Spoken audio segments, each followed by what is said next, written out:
Good morning, everyone. I think we may be live. I am Kelly Bourne, Executive Director of the Cyber Policy Center here at Stanford University. And I am joined today by my colleague, Andy Grotto, who leads our program on geopolitics, technology, and governance here at the Cyber Policy Center. And before that, was a top cyber policy advisor at the White House under both the Obama and later the Trump administrations. And we're also joined by Janine Zakaria, who's at the Department of Communications at Stanford and was formerly a Washington Post bureau chief, and by Joan Donovan at Harvard University's Shorenstein Center on Media, Politics, and Public Policy. And Janine and Joan, really nice to see you guys again. It's been a while. For those of you who don't have a lot of background on the Cyber Policy Center, our research and teaching focuses on digital technology and security, geopolitics, and democracy. We have about a half dozen programs here. The program that Andy runs on geopolitics, technology, and governance is one of those. And Andy, I'll invite you to say a little bit more about that when you speak. But our work is really intended to inform the policy agendas of governments, civil society, corporations, academics, and in the case of today, newsrooms around the world as they think about how digital technologies impact their work.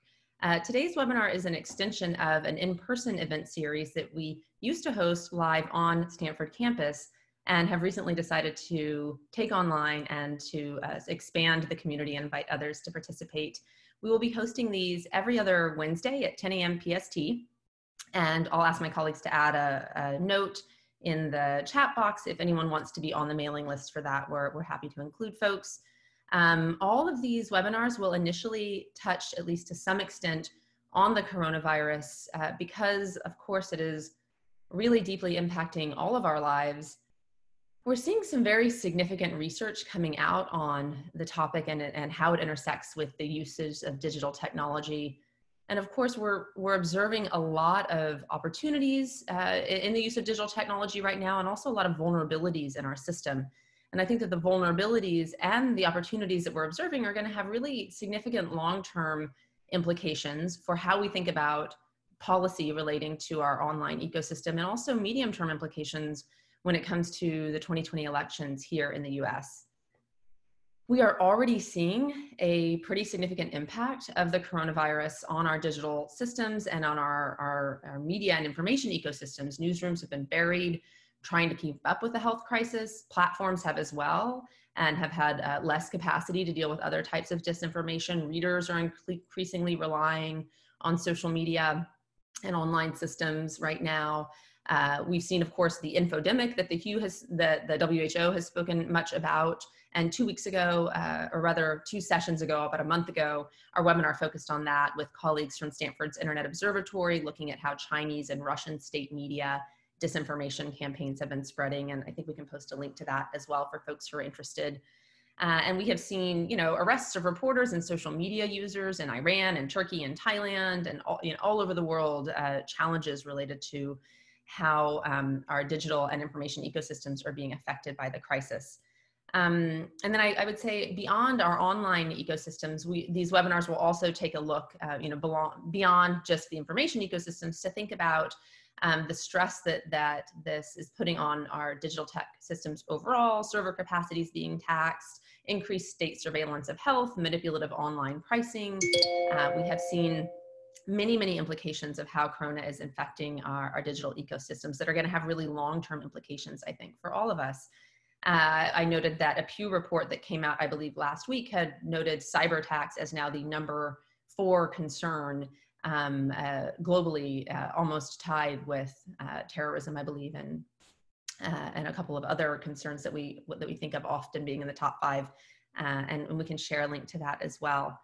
So this series will really touch a little bit on coronavirus, but with a much longer term view in mind about how the challenges we're observing are going to affect our policies and our digital systems.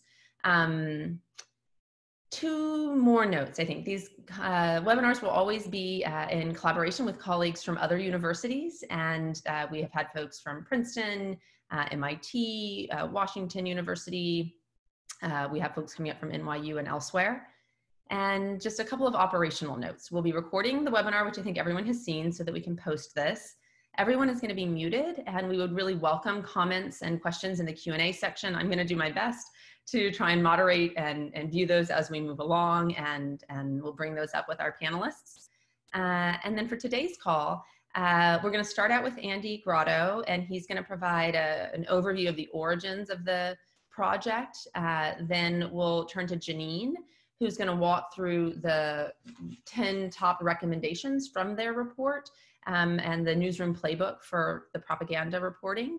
And then Joan is going to spend some time talking about Shorenstein's work on source hacking and strategic silence and related recommendations for journalists. And I think we'll spend a little bit of time as well talking about trends that she is observing around disinformation on COVID and elections.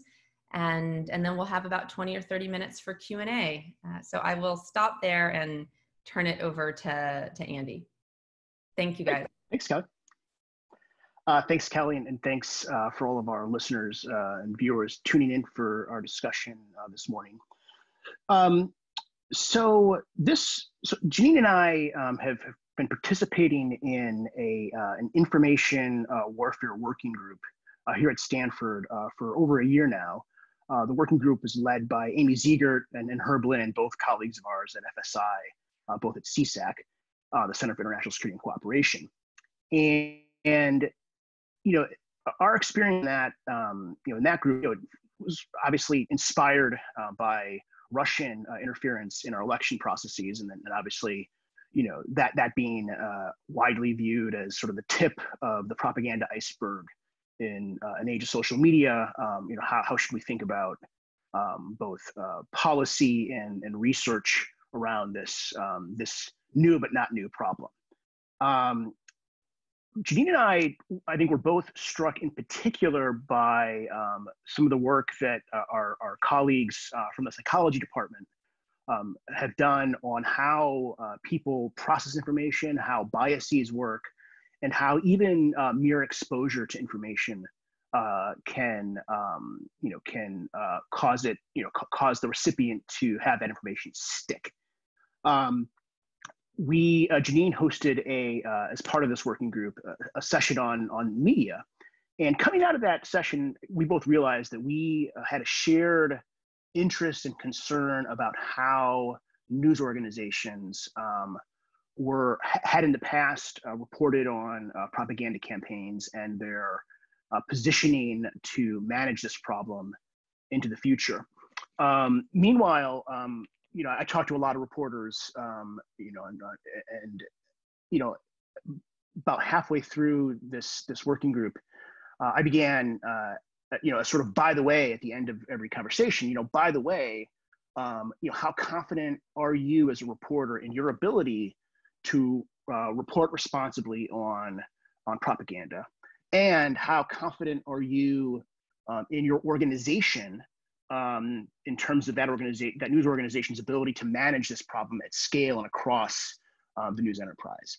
And basically, every reporter I asked this set of questions to said, we're not confident on either front.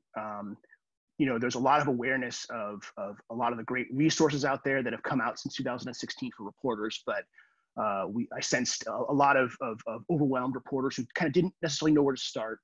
And just felt kind of overwhelmed by the problem. And then meanwhile, there's an incentives problem at an organizational level, right?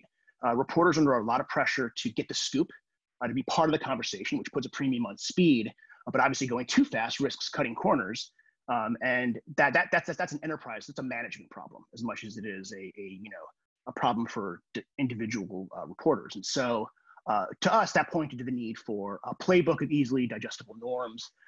You almost kind of think of it as a gateway drug for deeper dives into a lot of the great work that others have done, as well as a template for organizational implementation. And that front, I'm a big college basketball fan, and the late great UCLA coach John Wooden used to tell his players, be quick but don't hurry. And so the template is aimed at helping news organizations be quick but not go through this process of reporting on propaganda in a hurried way. Our initial focus, just coming out of the Information Warfare Working Group, was on state-sponsored propaganda, but we realized that the principles and practices that we identified are applicable to propaganda campaigns regardless of source. And indeed, using source to drive tipping and queuing for how to report is problematic because as Joan Donovan's work so persuasively demonstrates, malicious actors employ a variety of techniques to obscure the source of false or misleading content. So we take an all hazards approach. And of course, one of those hazards today is propaganda relating to COVID-19. So I'm gonna now turn to Janine to talk about how we developed the playbook and walk us through the playbook as well. Over to you, Janine. Thanks, Andy. Hi, everyone. Thanks for joining us. It's a real honor for me to be here with my colleagues and especially with Joan, whose source hacking report is just essential reading for anyone interested in this topic. It was a key thing that that really helped us solidify some of our ideas. Back in September, I went to the FEC in Washington and was asked to speak in an off-the-record session just to give some ideas of how the media could help confront disinformation. And I just sort of, based on my experience as a journalist, based on my experience in the working group that Andy and I are part of, came up with a preliminary set of ideas. And I noted in that session, which was policymakers, people from the Hill, journalists, that there was a lot of interest in this topic. And so over time, Andy and I consulted with smaller groups at Stanford, came up with a more refined approach, digested the material that's out there in great reports.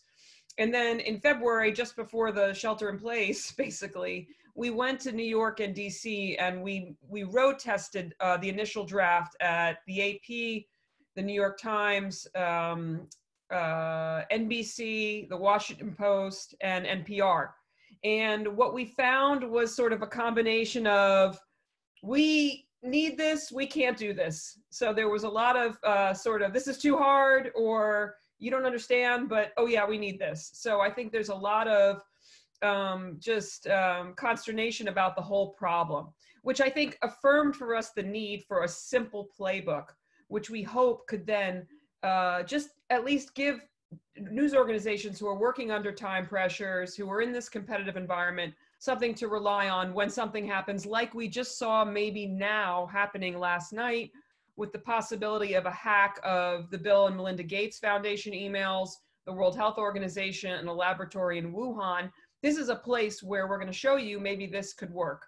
So let me just sort of quickly walk us through our 10 ideas here. Hopefully you'll be able to see this. Everybody can see this? Yes, Kelly? Okay. So the first thing, and we rearranged these after our consultations. The first one we came up with is developing newsroom social media guidelines. Even places like the Washington Post, where I worked, are still working on a set of social media guidelines in general, right? And it's sort of the Wild West out there. We moved this to number one after the consultations with the news organizations, that starting point, you don't want to start tweeting out hacked material, stuff of specious origin. Come up with a set of guidelines and make all the reporters abide by them. You want to be first responsibly. That's the key thing that we're talking about. And then we have here that maybe the executive editor or the managing editor needs to tell everyone this in an email. Second, remember that you are a targeted adversary, and I think Joan is going to elaborate on this, and you have to see yourself that way when you're looking at disinformation of all kinds and all hacks. And I should say, and just to reaffirm something Andy said, we tried to take an all hazards approach. That was Andy's phrase throughout. So whether you're dealing with Russian disinformation, Chinese disinformation, disinformation from the White House, whatever it is, this hopefully can help guide you. Ask yourself, are we being used here, right? And be on the lookout for all kinds of attempts to steer your attention. Now, we don't know necessarily who's behind, for example, a coordinated hack like the one we're seeing last night, but we could start researching that, and we'll get to how I think you should do that in a moment. Number three, beware of these campaigns to redirect your attention. We give the example of 2016, which is really a case study that's been looked at, October 2016.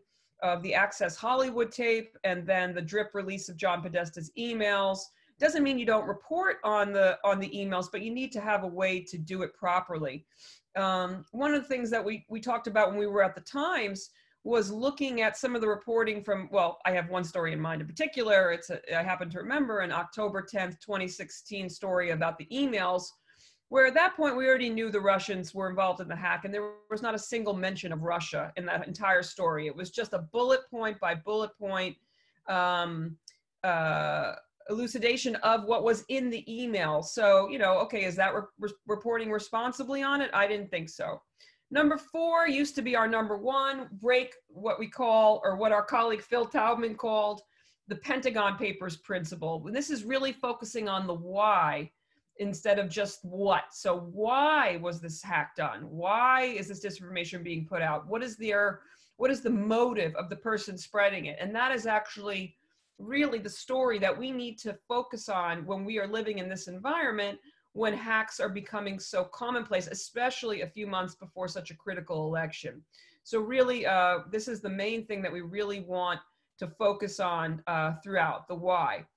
5th and 6th kind of go together, building your news organization's muscle for determining the nature and origin of viral information. Journalists like me, old school reporters, are not necessarily well versed in programs like Hoaxy and Graphica and CrowdTangle and Storyful, but they are available. And so what we're urging is that news organizations create what we called a digital provenance team of some kind, where you have people who are skilled in this. One of the suggestions that was rebuffed, to be honest with you, was, you know, maybe sort of pooling resources for this among the majors. The way that fact checking happens now, it's more of a collaborative effort, because news organizations are so strained financially, especially right now. Maybe there can be some collaboration, but we felt that there was a lot of pushback on that because of the competition among the majors. But anyway, having people who can, when something comes out, sort of look for what are the origins of this quickly is essential here.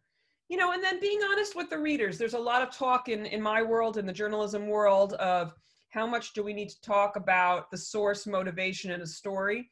I think we need to be clear about what we know and what we don't know. Journalists are not going to sit on a newsworthy hack endlessly, right? And so they can be explicit high up about what they know or don't know, and why they think it's newsworthy and why they're putting it out, while they continue to research the provenance of the material. This number 8 is really critical. Even though it's number 8, I want it to be a little bit higher now that I'm looking at it again here, is that what tends to happen is you have so many versions of a story all over the place that, you know, you want to think about having a box or something, some stock language that reminds the readers or the viewers of what they're dealing with here. And I give an example of, you know, the Hillary Clinton emails, where people just sort of forgot that this was a part of a disinformation campaign to undermine her. And so think of ways that you can remind the readers and viewers about this.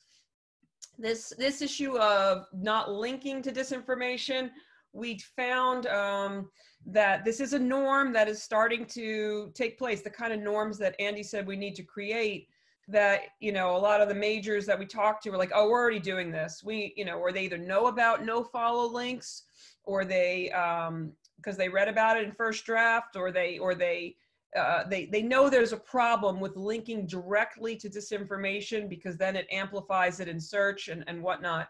So there are other ways to deal with it. You can describe it, you can take a screenshot, but definitely don't link directly. And finally, I mean, this is already happening. I think we're seeing some outstanding reporting at the majors on covering disinformation, people like Charlie Warzel and others who do this just so effectively. But this is a beat now, like anything else, like Metro, like whatever. You need someone who's really reporting on this all the time. Now, along with this, we actually drafted a template, a flow chart that can help implement, and now Andy's gonna put that up on the screen.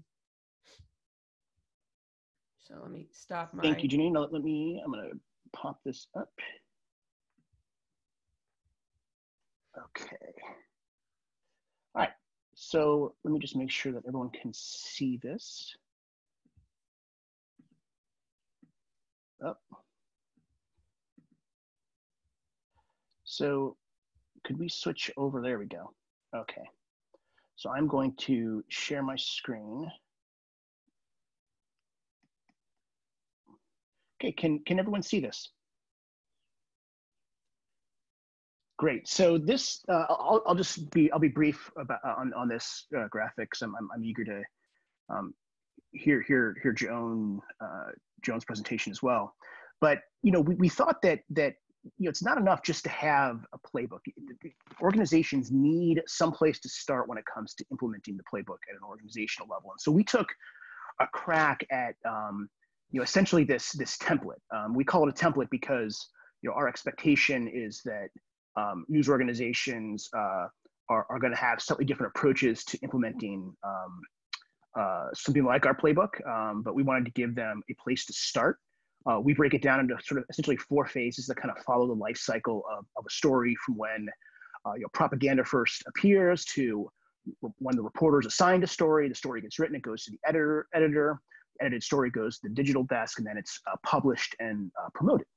And we essentially then use this implementation template to organize both the playbook of 10 norms that Janine laid out, but then also highlight work that others have done that's relevant to either one of these phases or one of the boxes in the phase. And so, another way to look at this is it's both an implementation playbook, but then it's also kind of a user's guide to all the great research that people elsewhere have done on this overall problem set.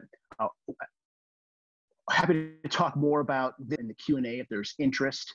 I come from cyber policy and cyber risk management, and I tend to think about risk at an organizational level, and hence, it's kind of natural for me at least to think about how to take this stuff and actually build an implementation around it.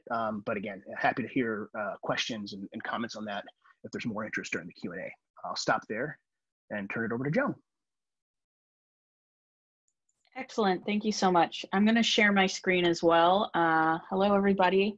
It's really great to be here at Stanford. It's my first time.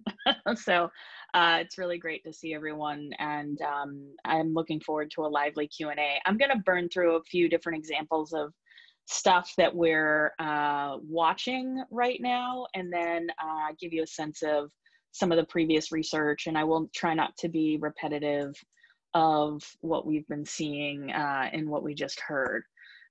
So we are at Shorenstein, the Technology and Social Change Research Project, are putting together a media manipulation casebook. We're going to track 100 different case studies of media manipulation and develop a vocabulary for information security so that we can all start to come together to decide what we're talking about when we talk about disinformation. And the kind of work that I focus on specifically is when journalists are targeted by disinformation campaigns, politicians, as well as civil society organizers. And we focus a lot on what we call the life cycle of media manipulation. And I can explain that later if there's interest.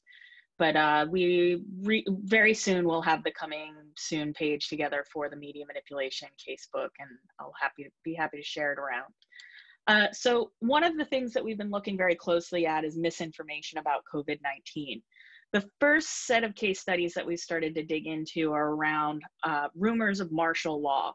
So just a few short weeks ago, if you can imagine how odd time feels right now, we had a few different ways in which rumors about martial law were circulating. So the first one, the first image here is a tweet that many people were getting. Of course, can't know how many people, not a tweet, a text message many people were getting about president about to enact the Stafford Act.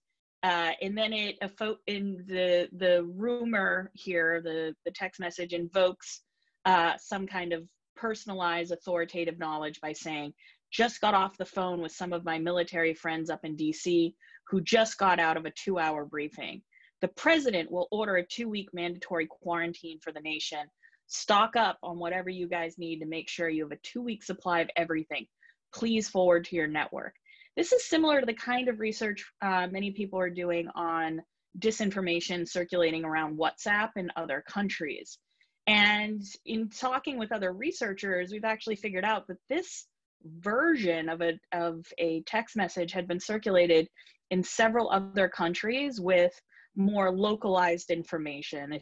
In Ireland, it was referencing the government in Ireland is getting ready to invoke martial law. And when we think about the life cycle of media manipulation, we also look at who's responding to rumors, because then that becomes newsworthy. So when Marco Rubio tweeted, "Please stop spreading stupid rumors about martial law," and I know it's spelled wrong, they're completely false. We will continue to see closings and restrictions on hours of non-essential businesses in certain cities and states, but that is not martial law. So the moment that an official or a diplomat or a public health professional responds to a rumor, or a police department responds to a rumor, then it kicks up what we call a chain reaction, or trading up the chain, where more news outlets start to cover it. And then we see that spread of disinformation, especially in a moment like a pandemic when everything feels uncertain. These kinds of rumors can actually cause people who are already isolated to feel more alone, to feel more panicked. It can even cause a run on the stores. We noted that in rumors about toilet paper, disappearing from the shelves, that one of the ways in which people were interacting with that rumor were seeing pictures of empty shelves and thinking, I have to go immediately and pick up toilet paper. And that was having a kind of reciprocal effect. The next thing that we've started to look at is misinformation around immunity to the coronavirus. So this has been traveling within Black communities online, and we have been working with a fellow, Brandy Collins Dexter from Color of Change, on this to understand how dangerous speculation about immunity is surfacing in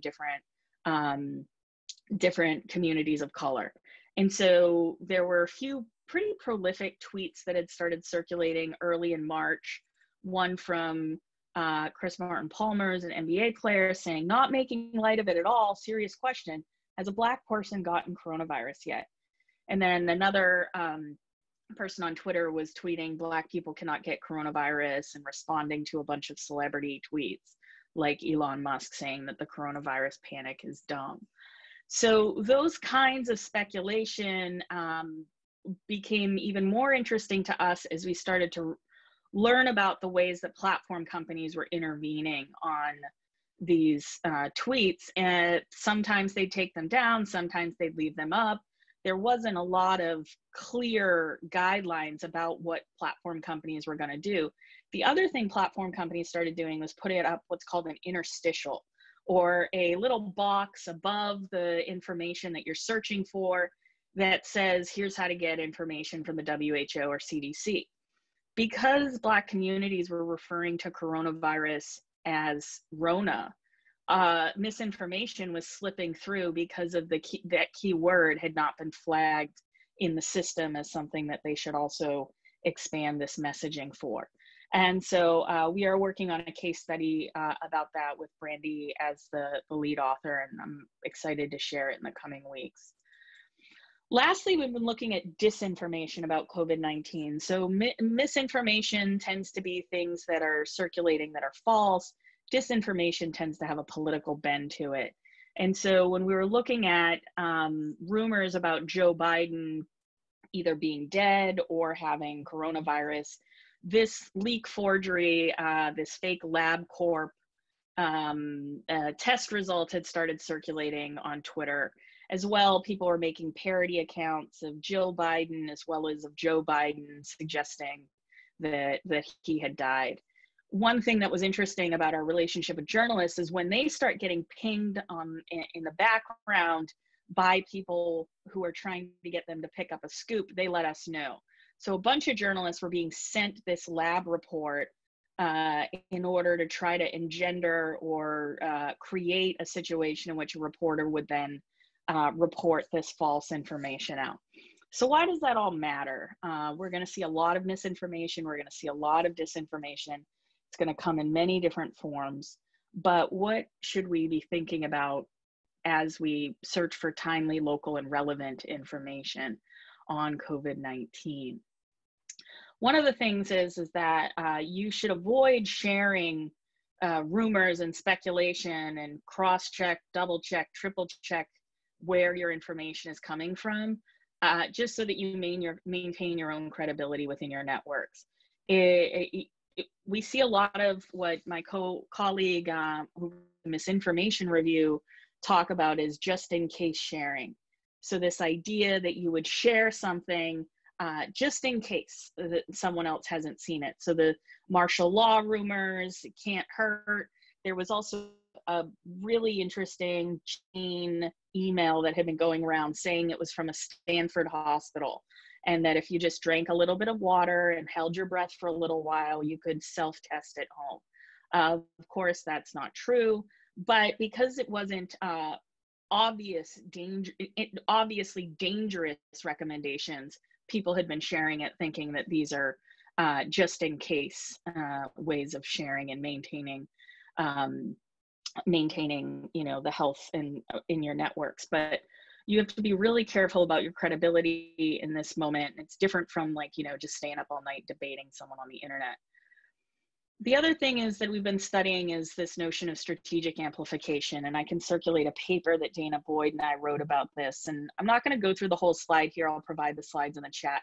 But it's really just important that we know that everyone who is interested in reporting factual information must be concerned with how media ecosystems are designed, whose voices they amplify, and how they are going to resist misinformation. That should start at the process of producing the news all the way through to reporting and distribution on platforms and the web, as well as print. What that means then for news organizations that we've already gone over primarily is that they learn to detect media manipulation campaigns, and that they also avoid lurid curiosity, right? This is a term from the 1920s that comes out of journalism ethics, but I think it still holds that it's really important to verify. And if something feels really unique and novel, that sometimes is the tactic itself. That's how manipulators are trying to get you to buy in. Lastly, the strategic amplification recommendations, though, have to involve platform companies adopting new practices for how they moderate content. And I've been really pushing platform companies to think about curation strategies, especially in this moment when we need what they're referring to as authoritative content. In my world, that's just what we call knowledge. But information is really cheap to produce, and knowledge is very, very expensive, as many of us who run research teams know, is that you got to pay everybody that does the research. But Dana and I suggest that the platform companies continue to evolve a coherent framework for assessing what should not be amplified and what must be responsibly contextualized online. And we can talk about that related to these leaks or the reopen protests that we saw over this weekend. And then lastly, I've just been kind of really speculating about what it might take to get us away from moderation and a reactive frame to curation and a proactive frame. And so one of the things that was striking Zuckerberg's testimony it feels like many years ago, but it really wasn't, it was 2017, was that they had hired 10,000 content moderators. And I'm like, great, now hire 10,000 librarians. And then this quote here I really like, which is, saying you don't need a librarian because you have the internet is like saying you don't need a math teacher because you have a calculator. Thank you. Joan, that was fantastic. And everybody, thanks so much for your remarks. So I'm going to go ahead and open it up to Q&A. So, and then do my best to moderate that, which will be unwieldy, no doubt. But if folks want to just enter any questions that they have into the Q&A, I'm happy to take those up. But before getting to that, have a couple of questions for each of our panelists. And Andy, I'd like to start with you. You had mentioned in your remarks thinking about this as an enterprise level challenge, and was hoping you could spend a minute or two just elaborating on what exactly you mean by that and what you think the implications are. Yeah, thanks, Kelly. So news organizations have obviously this core responsibility in our civic discourse, but they are also businesses. They are also organizations staffed by humans who are subject to all sorts of incentives and disincentives in a very competitive marketplace. And the analogy that comes to my mind is if you're familiar with export controls, right? So export controls are essentially legal controls that the government puts on the export of certain technologies that that have a dual use. They could be used for some, by a foreign adversary for some, malicious purpose, whether that's to enhance their military power, enable them to, repress dissidents within their countries and so on.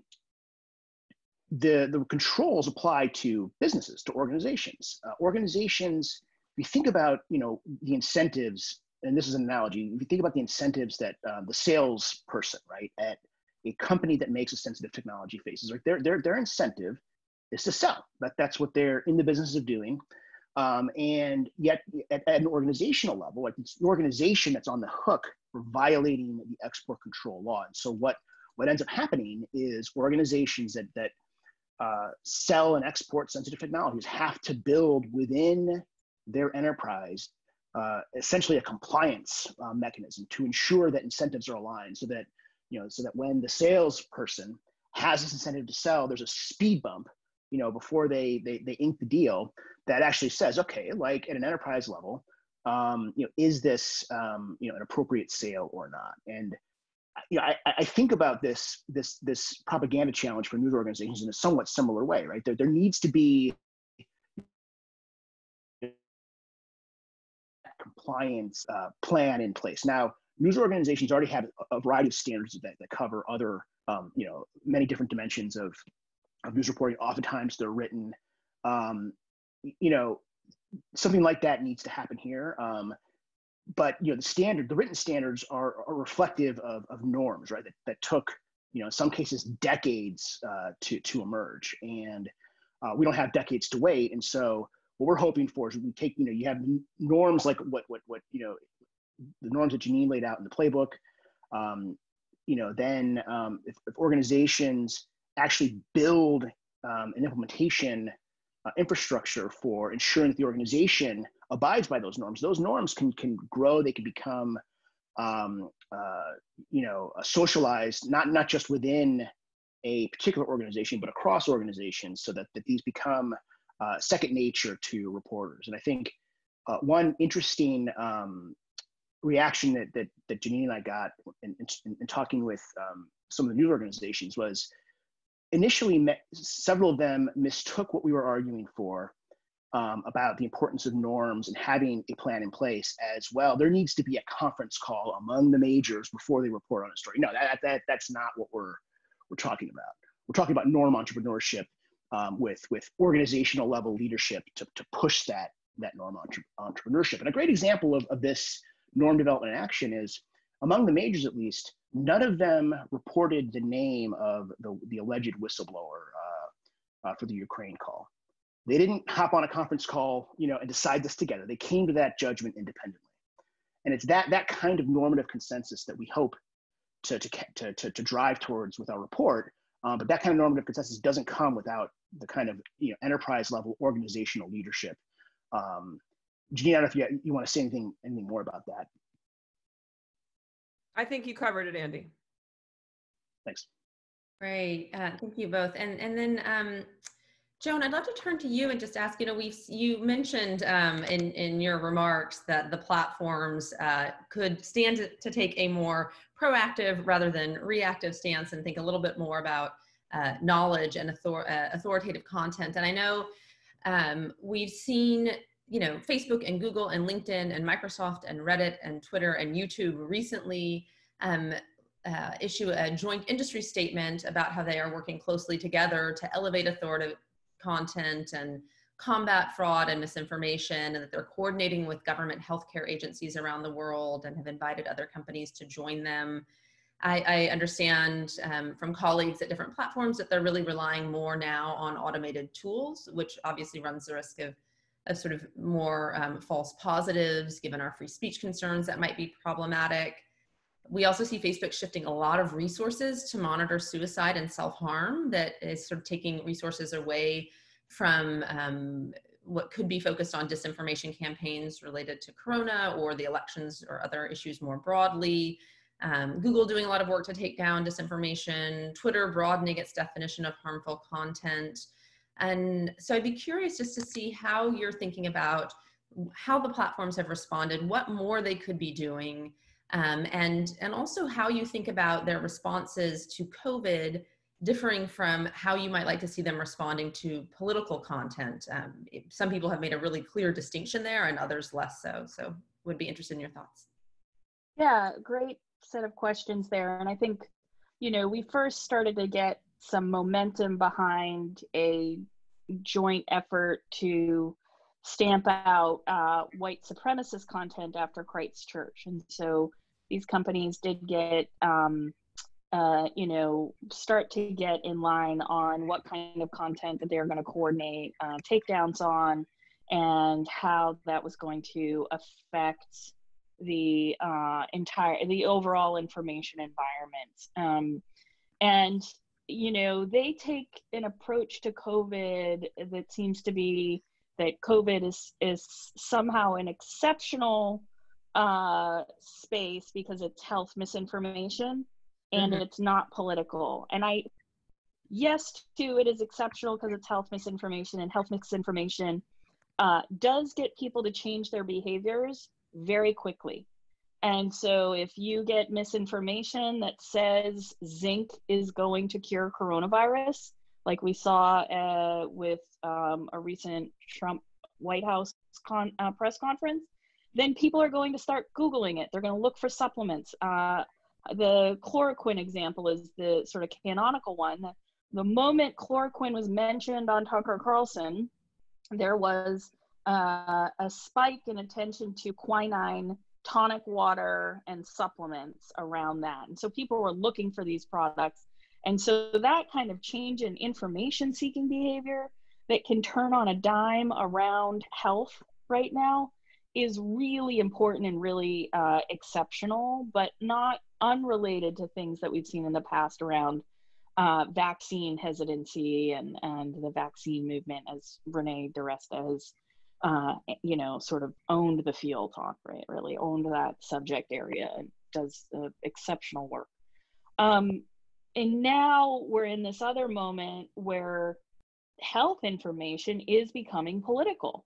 So we have these reopen protests that are happening, and corporations are not, the platform corporations are not treating them like health misinformation. They're saying, oh, this is political speech.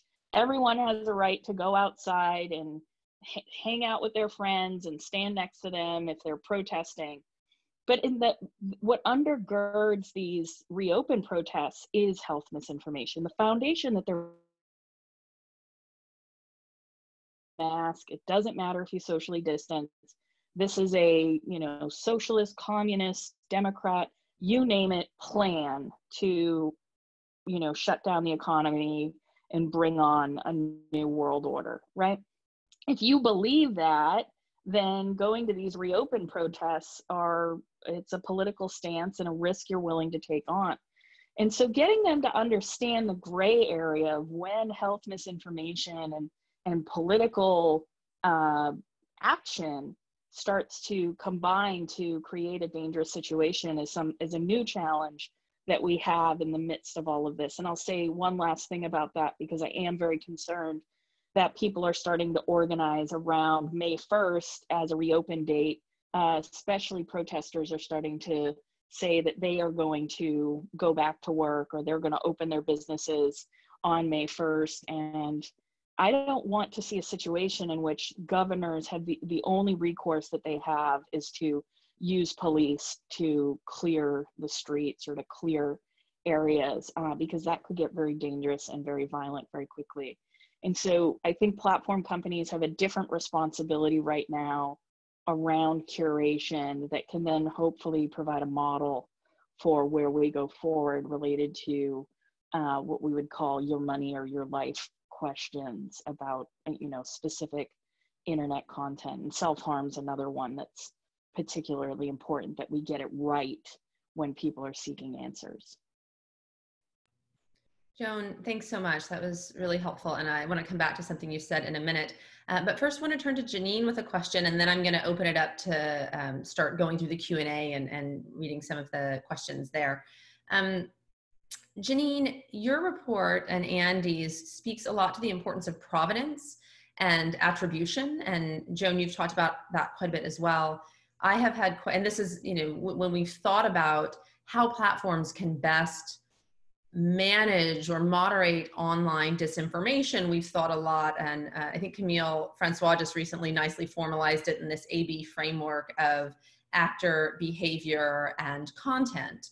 And there was this long focus on the content and is it true or false, which has been exceedingly difficult to manage at scale and speed and multiple languages and in political environments that are as polarized as ours are.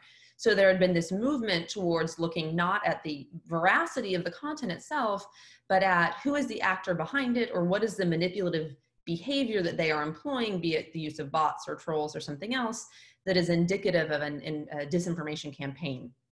And so this all felt really great back in 2016 when, well, it maybe didn't feel great, but it made more sense in 2016 when, it was easier to detect bots, but you have this ongoing arms race. And then when, Russians were paying in rubles, the attribution case was easier. And now you're seeing cases in Africa and elsewhere where Russians are, for example, paying local actors to spread disinformation on Russia's behalf, but it makes that chain of attribution much more complicated. And so Janine, I was wondering if you could speak at all to how you're thinking about that. And then I also, in sort of late breaking news, wanted to see if, the Stanford Internet Observatory, our colleagues there, which is also part of the Cyber Policy Center, where Renee, Joan, you mentioned Renee is part of the Internet Observatory, as are Alex, and they issued this report or new resource or tool yesterday, this attribution resource. And I know our colleague Carly, who helped author that, is a guest right now. We may be able to elevate her to spend like 1 minute just saying what exactly that is, but I'll wait until after Janine has responded. Carly, for you to say a word or two about that. Hi. Oh, wow. Look at us using Zoom technology on the fly, and it works. So yeah, I just wanted to take a minute and start, Janine, first with you on this question of attribution. How do we do it now that the approaches are changing and people aren't paying in rubles anymore? Well, and then Carly, a minute from you would be great. I mean, the report is outstanding. Everybody should go to it. Attribution.news, and the First Draft of the Stanford Internet Observatory did a fantastic job. I strongly recommend especially the page for tips for writing your story, which has the answer to your question, Kelly, where basically, do you yourself have the knowledge because you have reporters trained in this? If not, do you have others who can you can go to? Just because it's hard doesn't mean you don't do it, right? I mean, so this has to be an all hands on deck effort. You have your national security reporters who will be able to tap their sources in the government and the intel agencies who are going to be tracking these kinds of things. Then you have the people who can reach out to people like at the Stanford, like Alex and others at this, you, Kelly, and Renee, who are also tracking it. Joan, all these people are available as a secondary level of information. And third, you've got people who are trained in the tools themselves, so you can do it. I mean, look how quickly we've already come up with the fact that the Chinese, I mean, it's like in the New York Times today, right, are behind or replicating what the Russians are doing. So yes, the tactics are morphing, but we know that. So we're going to be aware of that, okay? I mean, I think the key thing is just to stay focused on that provenance question, because you can dispute chloroquine or whatever until you're blue in the face. It's already out there now, right? So we need to get at why these things are being pushed. I want to just say a couple quick things before we go to Carly or move on. I want to amplify something that Joan said earlier about the just in case sharing. I am completely sick of this. Journalists need to ask themselves, why are they live tweeting a White House press conference right now? Why are they live tweeting things that are erroneous? You have to be a reporter and you have to put the context in there if you're going to do that. What are you getting out of it? You want to see how many people reshare or retweet your thing? Like, there needs to be more sensitivity about this. And also, just, do you see something and you tweet it out? Be a reporter. You need to spend more than a nanosecond before you tweet things out. The other thing is, like, I think we're seeing some more sophistication on a positive note, but a little late. So for example, with the protests this past week, right? This is part of a campaign. These were not organic protests. The Washington Post did a great deep dive now on it, but we need to be a little more sensitive to this kind of stuff before you're reporting on it and going all day, 24 hours on the protests. So I just wanted to make those 2 quick points. And one final point I want to make in case I don't get to speak again. I don't think we're getting out of any of this unless we have a campaign alongside of this to restore respect for credible fact-based news. Now, Andy and I didn't focus on the platforms at all because Joan and others are doing a lot of work with the platforms. We decided just to do the media and in fact, the legacy media really. But the platforms can do a lot to amplify the credible fact-based news organizations. I think Apple News does a particularly good job on that. Thanks. I'm so glad I asked that question. I find myself having a bit of renewed optimism, Janine, to your point about, yes, journalists might not have the capacity to figure out these attribution issues on their own, but there really are resources that we can point them to. And I originally, Carly, I thought the SIO's attribution report with First Draft and Claire Wardle's work there was going to come out in a few more days, and it wasn't going to be out in time for this. So I was thrilled to see it just come out a bit earlier and to have you here to speak to that for a minute. Before I turn to you, I just wanted to make one point if we have time for it, which is in relation to the Q&As. Would love to, I don't think we're going to have time, but Jeannie, if you could add a couple comments in the chat box reflecting any thoughts about how we could better support this community and linkages there. You had said earlier that you thought there could be, and I think Andy made this point, some shared resources. Putting my former hat on as a funder at the Hewlett Foundation, doing a lot of work around internet and democracy questions, I think there's a big community that's looking for ideas of how could we better support newsrooms to collaborate in spite of those competitive incentives and challenges. And then Carly, wanted to turn to you for maybe literally just 1 minute on what does this resource have, and throwing a link in the chat box, and then want to turn to Q&A from the audiences for at least 1 or 2 questions there. Yeah, really quickly, thank you so much for having me, and it's amazing to be in such incredible company. Janine and Andy both provided invaluable feedback on the resources that we provided, and one being that it's not just on journalists to provide the accurate information. I think we learned so much from working with the experts on feedback that journalists are only as good as the information they get, and because attribution is so in a place of uncertainty for a long time, it's hard to report on something without having that comfortable answer to who's behind this. And so we wrestle with this topic and try to provide journalists with Janine had advised us a more plug and play framework that they do so well in their report for our tips on how to help them, and a little bit more background into how attribution came about, beginning with CyberOps, and now moving into where political reporters are reporting on disinformation, and how they can cover that beat, and knowing what to look out for and what questions to ask when they don't have all the information. So I'll throw that link in the chat, but thank you so much for having me. This is a great presentation. Carly, thanks so much for joining on late notice. I really appreciate it. And we also have Roger McDonald, who is an old friend. Roger, it's so fun to see your name on here, from the Internet Archive, who has mentioned some potential resources there, and would love to see anything about that added to the link. And then trying to think how to best tackle a couple of these questions from the Q&A at the same time. While you're 1 second, I just want to interject as an academic about the attribution problem, which is the US is right now in a white propaganda war with China. And so we also have to be double mindful of the breadcrumb trails being a little too clean.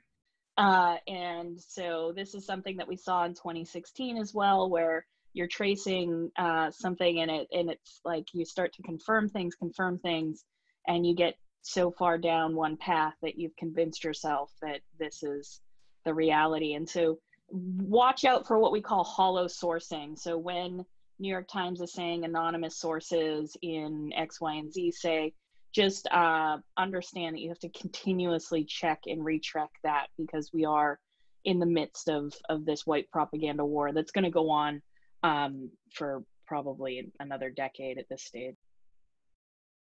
Well, it's a little bit depressing, Joan, that decade comment, but I'm going to let you have it.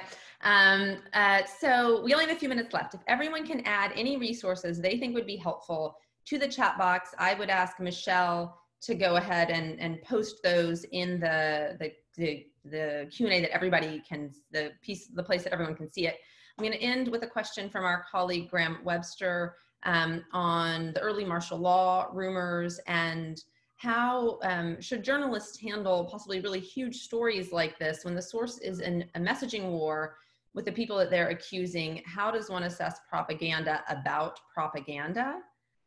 We'll take just comments from one person here, and then I want to turn to just a quick comment on next steps. So literally we have 2 minutes on this, and then we'll turn to what our next webinar will be about. Joan, you have thoughts? Oh, well, I was going to say, I think Andy might know a little bit more since the report is so fresh. That's a great question, Graham. You know, I think, I mean, you know, that it's got to be part of the story, right? That you know, part of the context for reporting on this is that there is this messaging war underway. And to Joan's point about, you know, breadcrumbs being neatly aligned and things like that, reporters are going to have to bring a healthy degree of critical judgment and distance to their source, to what their sources tell them. It comes back in her discussion of the playbook about the importance of provenance and the why. Great, thanks, Andy. Okay, we are going to stop there, but just wanted to really thank everybody for your contributions today. I think how mainstream media ends up covering the virus and the upcoming campaign are going to have huge implications. And we've seen that in so much of the research over the years, that many times things start small on social media, and they have received so much of the blame for this, which I think much of which is important to consider. But it's when mainstream media really picks it up that it goes mainstream, and I think it's just incredibly valuable to have people of your caliber thinking about how journalism can improve this, and would really love to think more about what are sort of shared resources that could be created for the field. So love that those are already forthcoming. Our next conversation is going to be on May 6th, and that one will feature colleagues from our Global Digital Policy Incubator program, also at the Cyber Policy Center. Eileen Donahoe is going to be, she's the former UN Human Rights Ambassador under Clinton, and she and her colleague Megan Metzger will be covering the recent report that they have put out on national AI strategies in human rights, looking at this frame of the urgency that is taking on in this era of COVID. And so we'll look forward to seeing folks there. And thanks, everybody. Really nice to see everyone. I very much miss all of you right now, so I'm happy to see you.